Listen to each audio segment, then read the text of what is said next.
सालों साल पहले एक बुढ़िया सूर्य देव की भक्ति में पूरी तरह से लीन थी। वो हर रविवार को सुबह स्नान कर घर के आंगन को गोबर से अच्छी तरह लिपाई करके सूर्य देव की पूजा करती थी। फिर सूर्य देव के लिए व्रत रखकर शाम को उन्हें भोग लगाने के बाद भोजन करती थी। उस बुढ़िया की भक्ति भावना से देव काफी प्रसन्न थे और भगवान की कृपा से उस बुढ़िया को किसी तरह की परेशानी नहीं होती थी। उस बुढ़िया की खुशी और संपन्नता को देखकर उसकी पड़ोसन को जलन होने लगी। वह बुढ़िया अपनी पड़ोसन के आंगन में बंधी गाय के गोबर से ही आंगन लीपा करती थी। पड़ोसन ने जलन के मारे उस गाय को आंगन की जगह घर के अंदर बांधना शुरू कर दिया।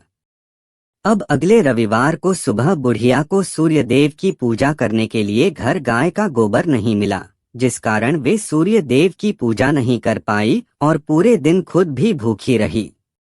रात में सूर्य देव उस बुढ़िया को सपने में आए और उससे पूजा न करने और भोग न लगाने का कारण पूछा।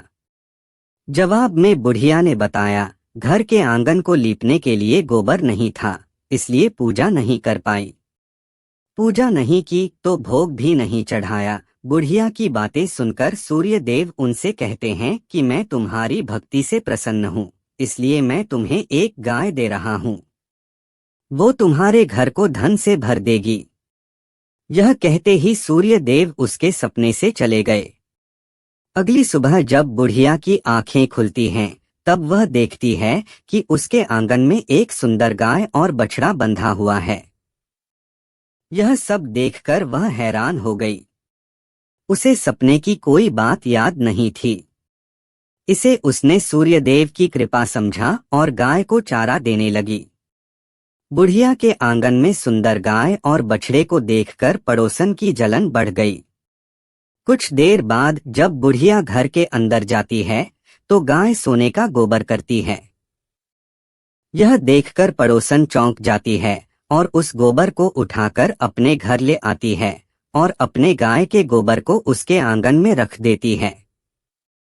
यह सिलसिला कुछ दिनों तक चलता रहा और वो पड़ोसन धनवान हो गई। इधर बुढ़िया को किसी बात की खबर नहीं थी, क्योंकि वो सूर्य देव की भक्ति में ही खोई रहती थी। उधर सूर्य देव को उस महिला की हरकतों पर काफी गुस्सा आता है। उनके गुस्से के कारण धूप काफी बढ़ जाती है, जिस कारण बुढ़िया गाय और उसके बछड़े को घर के अंदर बांध देती है। उसी रात आंधी चलने लगती है, इसलिए वह गाय और बछड़े को आंगन में नहीं निकालती। रात भर गाय घर के अंदर ही बंधी रही। सुबह जैसे ही बुढ़िया की नींद खुलती है तो वो सोने का गोबर देखकर हैरान हो जाती है। उस दिन के बाद से रोजाना वो गाय को घर के अंदर ही बांधने लगी।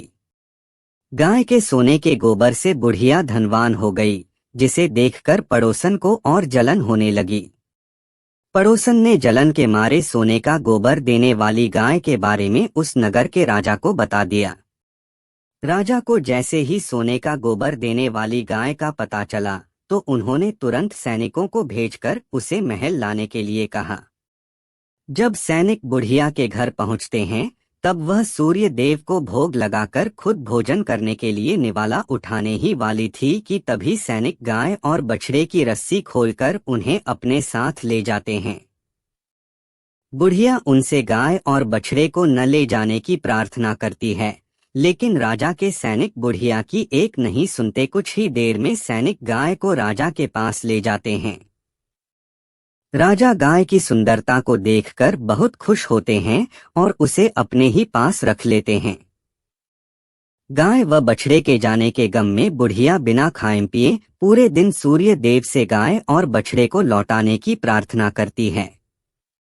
इधर दूसरे दिन सुबह राजा सोने का गोबर देखकर हैरान हो जाता है।